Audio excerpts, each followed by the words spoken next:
Hello guys, welcome back to yet another episode of Mental It, where we talk about wellness, mental health, and entrepreneurship. Today we are joined with Nico Sese. Thank you so much for coming to the platform. Thanks for having me. Do you want to tell the people what you do? So my name is Nico Sese and I'm a stylist, and I am actually pivoting into costume design coming up.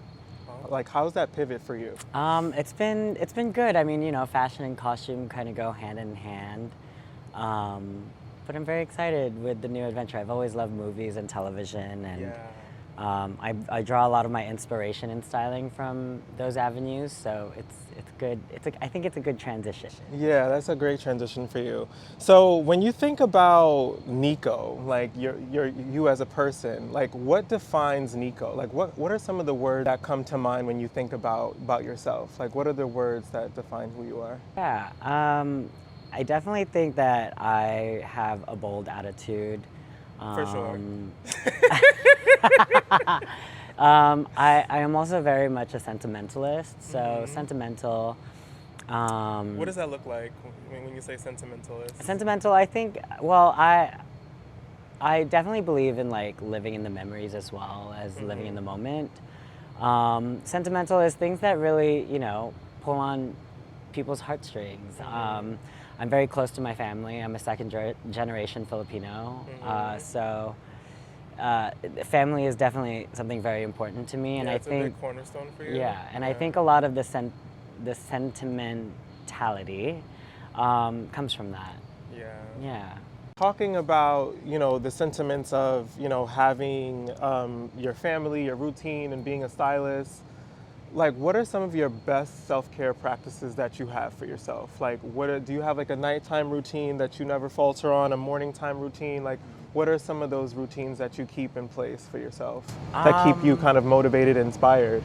Well, I definitely think that self-care is so important, especially when you need to take a break from work. I mean, that's kind of tough coming from a Capricorn. And I do have to check myself in doing so. But, I mean, I definitely do my skincare routine, my nighttime routine. I think it's very important. I have personally very dry skin, so it's very important to moisturize and defy gravity. But I think it's definitely a very good thing to take a break when you really need to. I'm from San Francisco, so I don't get to see. What was it like growing up there? It was interesting. I mean, why that word? Interesting. I moved about 18 times when I was younger, so I never really had like a childhood home. So that's why I found it very interesting, because I moved a lot. I know how to pack up and unpack a lot. Right, exactly. Just a nomad. But yeah, I feel like it's definitely something that I do like going back and visiting, but I definitely feel like a lot of my personality fits well with New York. Do you consider New York home for you? I mean, I know SF is where you were born and raised, but would you say that New York is a little bit more home-based for you? I mean, obviously yes, because you live here, but like when you talk about your personality and how it meshes so well with the city, like do you feel like this fully encompasses like, okay, this is what Nico should feel like? I think so. I definitely have that New York attitude, as they say, whatever that means. What does that mean, actually? I don't know. You coming from New York, what do you think it means? I mean, because New Yorkers have like a flair to them. Like we have a flair. We're very straightforward. Right. You do. I will say. So I feel like I'm also very straightforward, and like there's like enough time, but not enough time to get your word out. So like, time is of the essence, as they say. So but you are also like a very fast-paced person. I'm a very fast person, yeah. Have you always been that way though, prior to moving to New York? Yeah, even like when I was growing up, I told my family that I'm thinking about going to New York, and they said, easy. That'll be easy for you. Because I do have an outgoing personality, I think it definitely helps as well. I'm also a creative at heart, which is what's so nice in New York, is that no matter what your medium is, people are always there are people that are always willing to listen to what you have to say. With my experiences with working at, one of my retail stores that I've worked for maybe 6-7 years, I was able to meet a lot of VIPs and celebrities, and I found that, for me, my theory is when you meet a celebrity in New York, it's a different mentality than if you meet them in Los Angeles. Oh, absolutely, 100%. I think it's a little bit more engaging. It's a little bit more forward. It's a little bit more like there's an actual network happening. Right. Versus LA, I feel like it is very much like, oh, who do you know? But like New York, when you meet them here, it's kind of like, how can we really connect? Yeah, exactly. It's a you build a relationship versus versus it being transactional. Yeah. And I definitely think, going back to your question, I think that New York is definitely my second home. Not your primary. Not your primary. But I mean, I would like to be. My main goal, my forever goal is to be bi-coastal. I'm such a New Yorker, so I be feeling some type of way when people are not from here. They be like people say like, oh, if you've been here more than 10 years, you're considered a New Yorker, and I'm just like, no. I don't think that 10 years make you a New Yorker. Absolutely I think based on your experiences in New York, make you a New Yorker. Right. Like if you didn't have the green Metro card, like you're not a New Yorker. Okay. I didn't have that because I'm not that old. Exactly.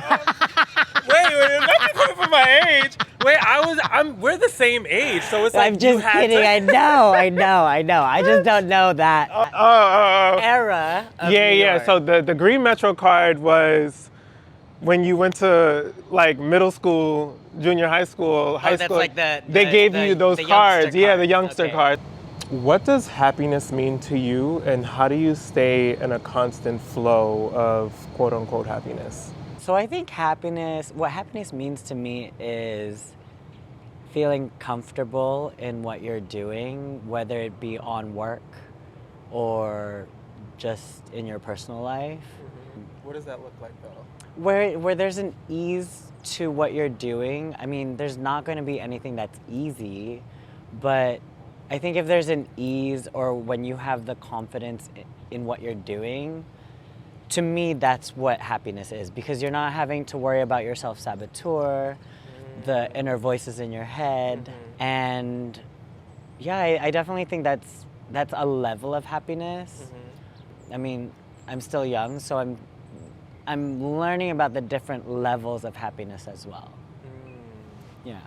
And how do you stay in a constant flow of that? Friend group and your support group, whether it be with your mentors or your chosen family. I think that's very important to surround yourself with people who will encourage you and uplift you, and also give you the harsh critiques that you need. Yeah. The reality, there's kind of like a balance of reality and delusion that needs to happen in order for you to get through those dark times.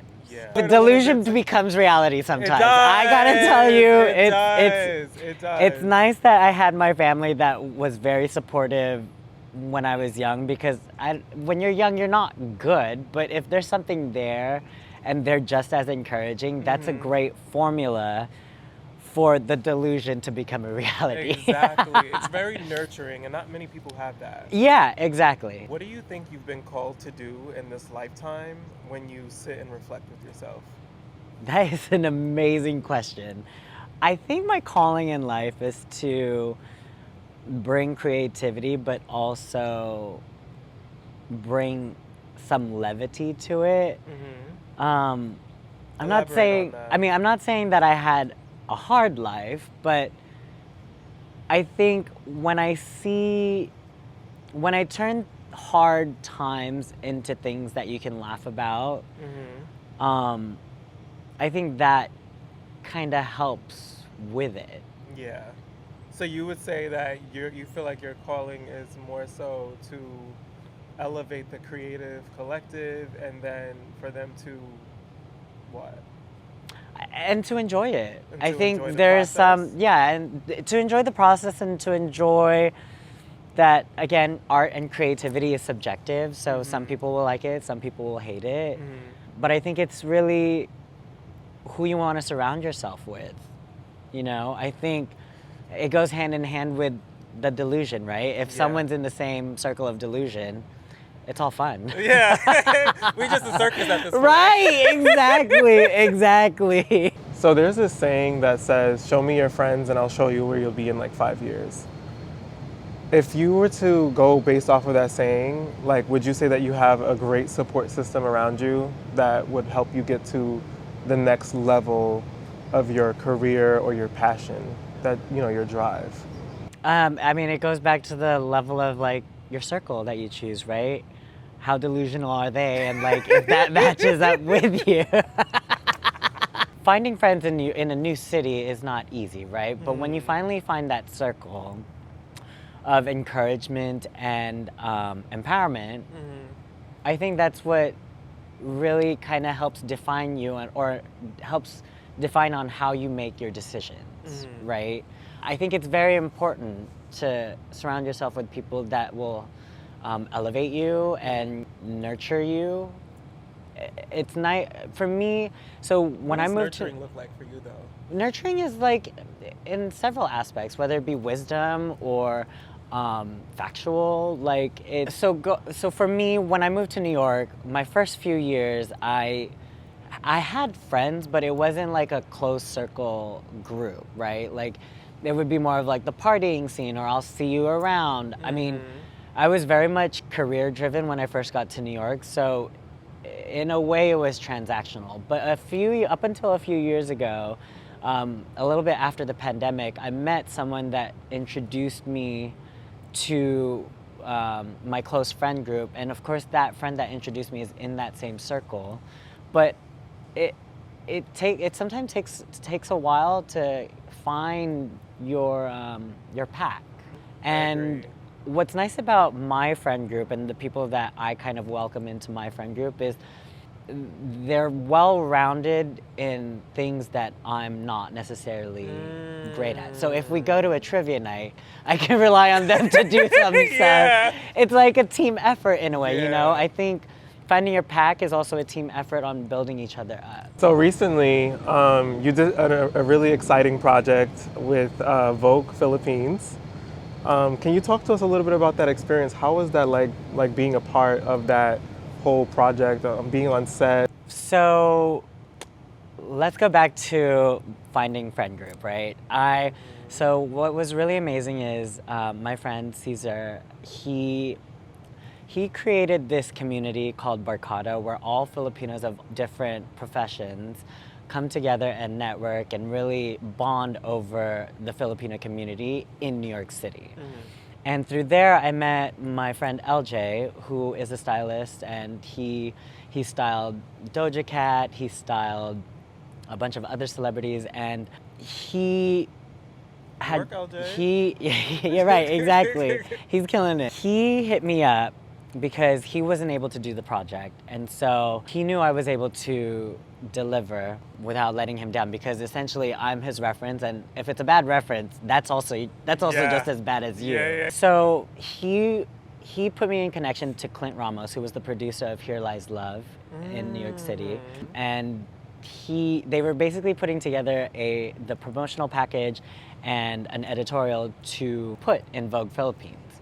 And so basically, after like a couple of weeks of back and forth, I finally got going on the project. I ended up pulling all of the pieces and meeting all of the leading actors: Ariel Jacobs, Jose Lana, and Conrad Ricamora, who were all playing the leads at the Broadway play Here Lies Love. So, yeah, it got published, and I think I thought that it was very important for me to do it, just because I am a second-generation Filipino. Vogue is, the Bible of fashion, one of the Bibles at least. I love that. And so I thought the mesh. of the two cultures really impacted me, and kind of speaks for me as a creative. Yeah. So now we're coming to the last of this, which I'm so grateful that you came onto the platform. This has been a long time coming. I wanted you on for so long.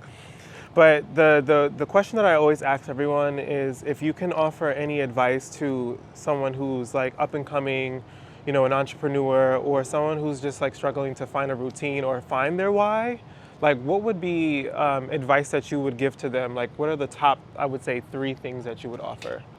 Speak into the camera. I would definitely say, be persistent and take your time with figuring it out. It takes a long time to really get into the groove of things. I mean, I moved to New York to be a fashion stylist, and things change, you know, and priorities change, and your interests change as you grow older. So I feel like with me moving into costume design, it took a while for me to realize that, but meeting different people helped me get to that point. So I think it's also very important to put yourself out there and talk about it, and the more you talk about it, the more it comes into realization. Mm-hmm. It's kind of like when you're a planner and you just plan, and mm-hmm. it never gets done or nothing happens. You never really know how to pivot or how to work things out if you don't start. Gotcha. Right? I think the first step is to just make the step in doing so. I think it's also very important to surround yourself with people who will be encouraging mm-hmm. to the delusion. Really absolutely. Delulu. You're right, Delulu. No, but I think surround yourself with people who are encouraging and who will support you in not just your career, but in everyday life as well. Absolutely. You That's know? really great advice. Yeah. Again, thank you so much, Nico. Thank you guys for watching. Like, subscribe, and do you want to also tell them where they can find you? Yes, you can find me on Nico Sese on all platforms, pretty much. But yeah, check me out. And we are out!